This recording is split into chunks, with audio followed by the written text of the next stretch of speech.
मुअज़्ज़ज़ अज़ीज़ान मन, देखती आँखों और सुनते कानों को, मेरी तरफ से अस्सलामु अलैकुम। कहावत है कि एक दना शख्स की दो बेटियां थीं। एक कसान को ब्याह दी और दूसरी बेटी की शादी कोज़ागर यानी मट्टी के बर्तन बनाने वाले के साथ कर दी। साल बाद बेटियों के हाल अहवाल जानने के लिए वो शख्स उनके गांव पहुंचा।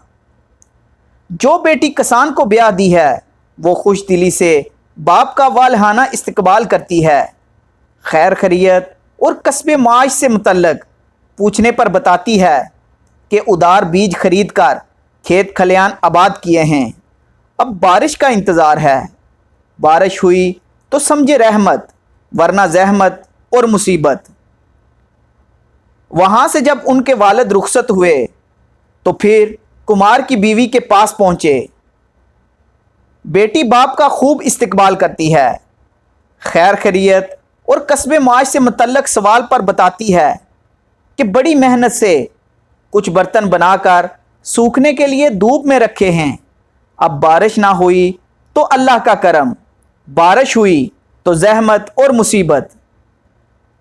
वो शख्स घर पहुंचा है। बेगम दोनों बेटियों का हाल पूछती है।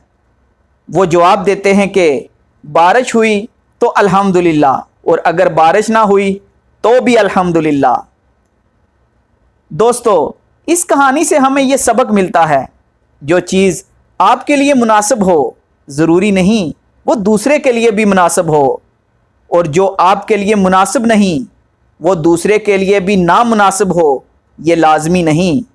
ये दुनिया है, ये ऐसी ही है। लिहाजा हर हाल में अल्लाह ताला का शुक्र अदा कीजिए। अल्लाह ताला से दुआ है कि अल्लाह ताला हमें हर हाल में अपना शुक्र अदा करने की तौफीक अता फरमाए। आमीन या रब्बुल आलमीन। मुअज़्ज़ज़ दोस्तों, उम्मीद करता हूँ कि मेरी आज की ये छोटी सी वीडियो आपको ज़रूर पसंद आई होगी। अगर आपको ये वीडियो अच्छी लगी हो तो अपनी कीमती राय का इजहार नीचे कमेंट बॉक्स में ज़रूर किया करें, और इस वीडियो को ज़्यादा से ज़्यादा अपने दोस्तों अहबाब के साथ शेयर करें। शुक्रिया, जज़ाकल्लाह खैर।